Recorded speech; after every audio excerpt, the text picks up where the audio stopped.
Yaqinda yangi bitta duo topib oldim.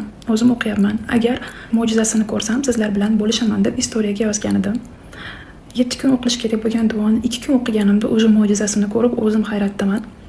Hali mo'jizasini ko'rdim demasam ham 4000 ga yaqin odam menga istoriyada shu duoni bizga ham bering deb yozib iltimos qilganiga shu yerda hammaga manfaatli, foydali bo'lish uchun bo'lishaman. Bu duoni o'qigan har bir odam hayotida mo'jizani ko'rar ekan.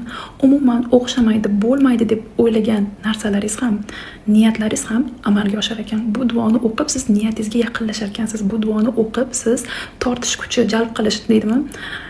Mana shu narsani hayotingizda yashab ko'rar ekansiz.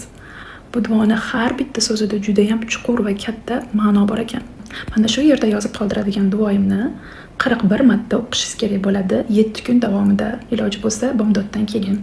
Bu duoni o'qiganingizdan keyin 41 marta o'qib, o'z niyatingizni, hojatingizni, nimani xohlasangiz, ana shu narsani aytasiz. Undan keyin esa mana bu so'zlar bilan tugatasiz. Har bir zarracham duoyim va niyatim amalga oshayotganini biladi va his qiladi deysiz va duoyingizni tugatasiz. Unutmang, mana shu duoni o'qib yurgan 7 kunda davomida xursandchilikda, yaxshi kayfiyatda yurish kerak. Duoyim qabul bo'larmikin, bo'lmaydimikin deb ikkilanmasdan qabul bo'lishiga amin bo'lib, ishonch bilan yurishingiz kerak bo'ladi. Barcha bu duoni o'qiganlarning niyatlari tez kunda amal oshishiga tilakdoshman.